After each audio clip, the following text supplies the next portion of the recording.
আমাদের নেতা শাইখে চরমোনাই দেখেন, এই বৈষম্য বিরোধী গণ অভ্যুত্থানে বাংলাদেশের শীর্ষস্থানীয় কোন রাজনৈতিক নেতা কিন্তু মাঠে নেমে নেতৃত্ব দেয় নাই। একমাত্র মাঠে নেমে নেতৃত্ব দিয়েছেন শাইখে চরমোনাই। তিনি জীবনের মায়া ত্যাগ করে তিনি মাঠে নেমে নেতৃত্ব দিয়েছেন, ছাত্রদের সাথে নেতৃত্ব দিয়েছেন, গণমানুষের সাথে নেতৃত্ব দিয়েছেন। আপনারা গণধিকৃত হয়ে যাবেন, আপনারা মনে করবেন না আপনারা ক্ষমতায় চলে গেছেন, দিল্লি বহুদূর। এবার জনগণের হৃদয় জয় না করে, মাস্তানি করে, সন্ত্রাসী কার্যক্রম করে কেউ ক্ষমতায় যেতে পারবে না।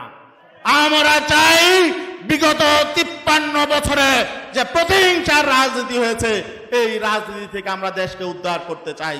অতএব যারা গঠনমূলক রাজনীতি করবেন তারাই সামনে বাংলাদেশে টিকে থাকবেন, অন্য কাউকে বাংলাদেশের মানুষ বরদাস্ত করবে না।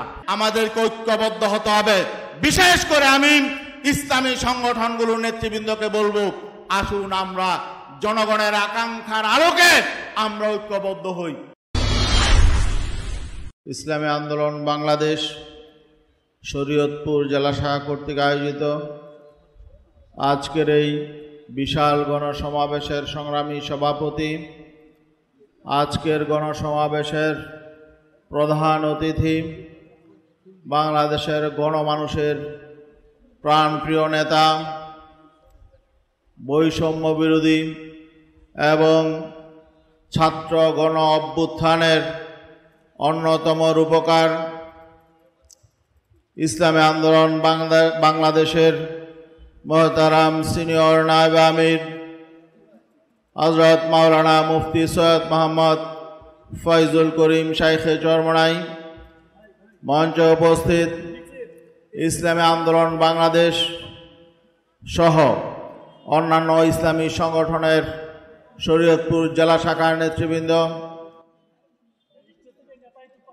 সম্মানিত ওলামায়ে কেরাম, উপস্থিত ইসলামী আন্দোলন বাংলাদেশের শরীয়তপুর জেলা শাখা এবং শরীয়তপুরের বিভিন্ন তৃণমূল থেকে আগত আমার প্রাণপ্রিয় নেতৃবৃন্দ, সাংবাদিক বন্ধুগণ, আমার প্রশাসনের ভাইরা, আজকে একটি পরিবর্তিত পরিস্থিতিতে শরীয়তপুরে আজকে শাইখে চরমোনাইর উপস্থিতিতে এই যে গণসমাবেশ অনুষ্ঠিত হচ্ছে, এই গণসমাবেশে আজকে প্রমাণ হচ্ছে আগামী দিনে ইনশাআল্লাহ বাংলাদেশ হবে ইসলামপন্থীদের দখলে। ঠিক না ভাই?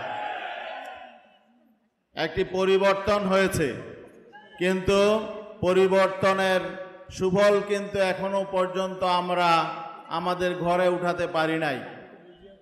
ক্ষমতার বিগত দিনে যারা কর্তৃত্ববাদী শাসন চালিয়েছে, স্বৈর শাসন চালিয়েছে, জুলুম নির্যাতন চালিয়েছে, জনগণের অধিকার কেড়ে নিয়েছে, বাংলাদেশটাকে ভারতের করদ রাজ্যে পরিণত করার চেষ্টা চালিয়েছে, সেই খুনি সরকার, ফ্যাসিস্ট সরকার, জালিম সরকারকে আমরা বিদায় করেছি।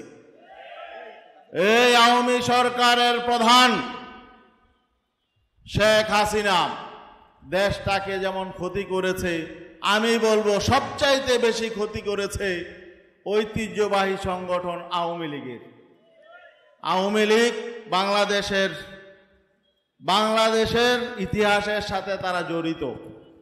আমরা অস্বীকার করব না, আওয়ামী লীগ একটা বড় রাজনৈতিক সংগঠন ছিল, কিন্তু দুঃখজনক বাস্তবতা হলো এই শেখ হাসিনা এই আওয়ামী লীগকে কবর রচনা করে দেশ ছেড়েছে।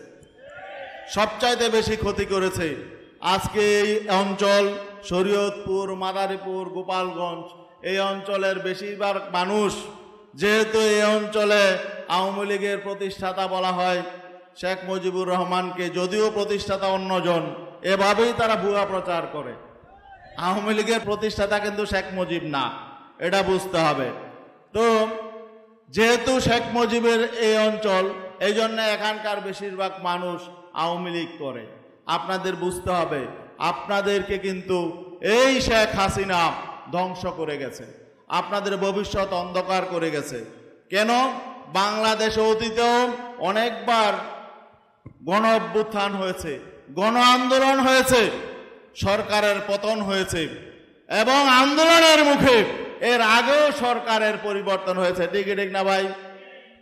এরশাদ স্বৈরাচার ছিল, আন্দোলনের মুখে এরশাদ পদত্যাগ করেছে এবং বিএনপি নেত্রী বেগম খালেদা জিয়ার বিরুদ্ধেও আন্দোলন হয়েছে, কি হয় নাই? তিনিও তো আন্দোলনের মুখে পদত্যাগ করেছিলেন, লক্ষ মানুষের সামনে তিনি পদত্যাগ করেছিলেন, দেশ ছাড়েন নাই। এরশাদ সাহেব স্বৈরাচার ছিলেন, আন্দোলনের মুখে, গণ আন্দোলনের মুখে তার পতন হয়েছে, কিন্তু তিনি দেশ ছাড়েন নাই, দেশ ছেড়ে পালান নাই। কিন্তু শেখ হাসিনা তিনি কি করেছেন? শুধু পদত্যাগ করেন নাই, তার পতনই হয় নাই, সে দেশ ছেড়ে পালিয়েছে। যে দেশ তাকে অবৈধভাবে বারবার ক্ষমতায় এনেছে, সেই দেশে, সেই ভারতে তিনি পালিয়েছে। তিনি তার কর্মীদেরকে, তার সদস্যদেরকে, তার নেতাদেরকে অরক্ষিত রেখে তিনি দেশ ছেড়ে পালিয়েছেন। এমন একটি ইতিহাস তিনি করেছেন যে তিনি আসলে এমন পরিবেশ তৈরি করে গেছেন যে দেশে থাকার আর তার কোনো পরিবেশ ছিল না। তিনি পালিয়েছেন, এখন তার নেতা কর্মীরাও বাংলাদেশে থাকার মতো পরিবেশ তাদের নাই, কারণ তারাও এত অপকর্ম করেছে যে এই দেশের মানুষ তাদেরকে ঘৃণা করে। ঠিক না ভাই?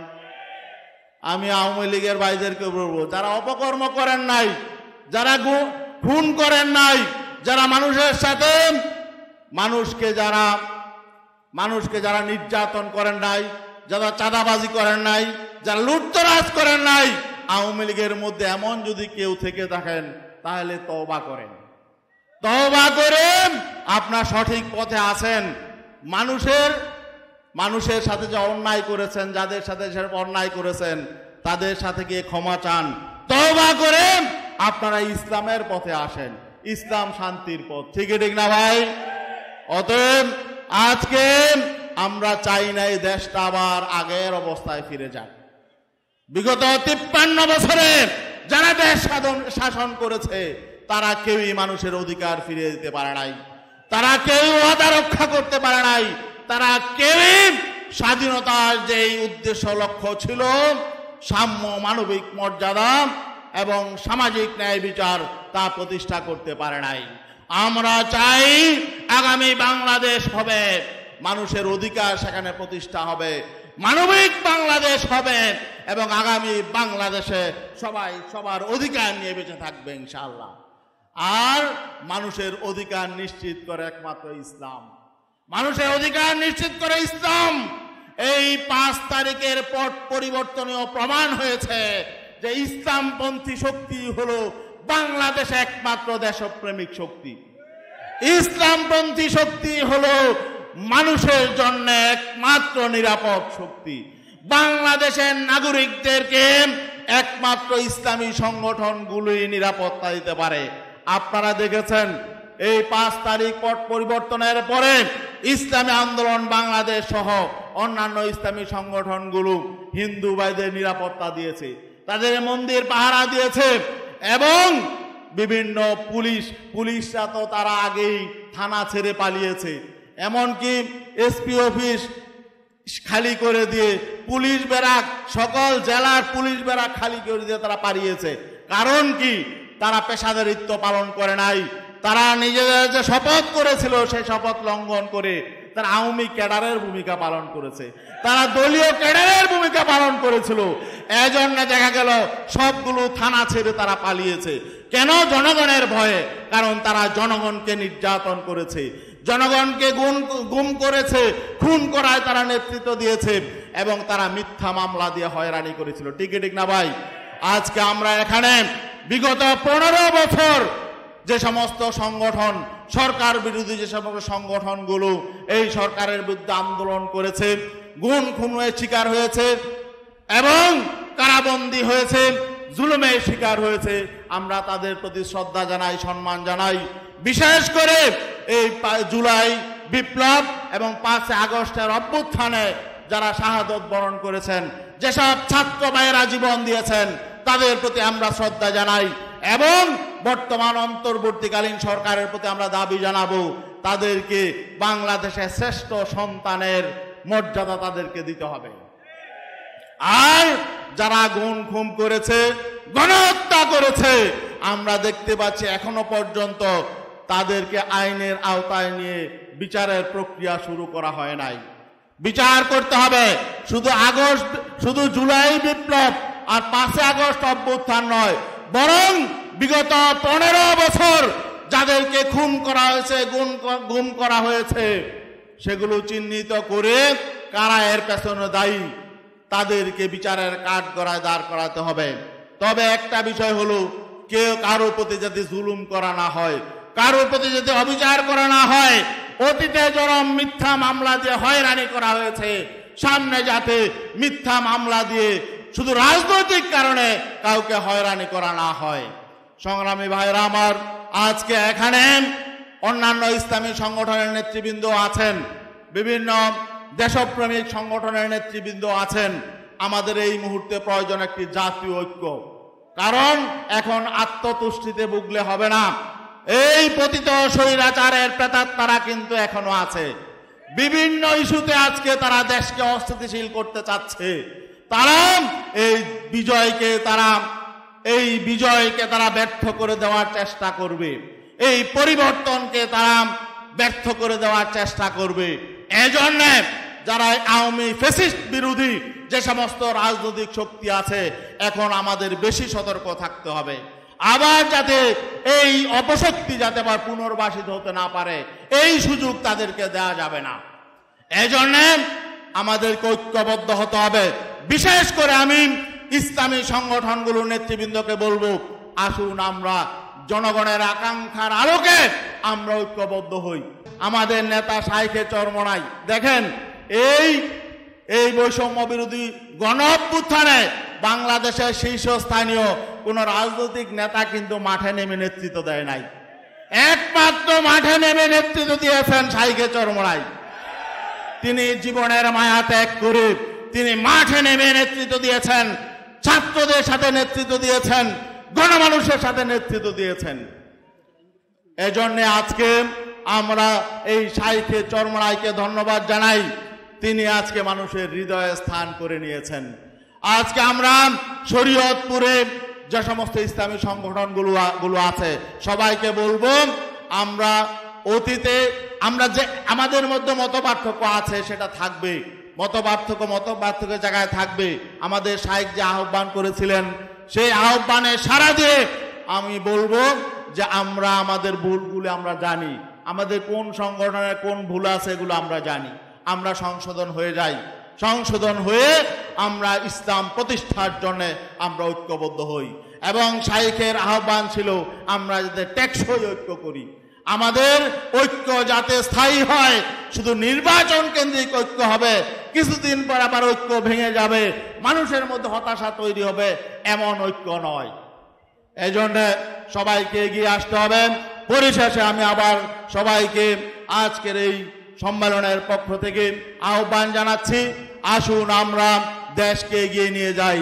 আরেকটা খবর আমরা পাচ্ছি, 5 তারিখের পরে নতুনভাবে দখলদারি হচ্ছে, নতুনভাবে চাঁদাবাজি হচ্ছে। আমরা কোনো সংগঠনের নাম নিতে চাই না। যেসব রাজনৈতিক সংগঠনের নেতা কর্মীরা এসব অপকর্মে জড়িত আছেন, আপনারা সাবধান হয়ে যান, সতর্ক হয়ে যান, আর নয়তো জনগণ আপনাদেরকেও ছাড়বে না। আপনারাও গণবিচ্ছিন্ন হয়ে যাবেন, আপনারাও গণধিকৃত হয়ে যাবেন। আপনারা মনে করবেন না আপনারা ক্ষমতায় চলে গেছেন, দিল্লি বহুদূর। এবার জনগণের হৃদয় জয় না করে, মাস্তানি করে, সন্ত্রাসী কার্যক্রম করে কেউ ক্ষমতায় যেতে পারবে না। আমরা চাই বিগত 53 বছরে যে প্রতিহিংসার রাজনীতি হয়েছে, এই রাজনীতি থেকে আমরা দেশকে উদ্ধার করতে চাই। অতএব যারা গঠনমূলক রাজনীতি করবেন তারাই সামনে বাংলাদেশে টিকে থাকবেন, অন্য কাউকে বাংলাদেশের মানুষ বরদাস্ত করবে না। সবাইকে ধন্যবাদ জানিয়ে শেষ করছি। ওমা আলাইনা ইল্লাল বালাগ। আসসালামু আলাইকুম ওয়া রাহমাতুল্লাহ।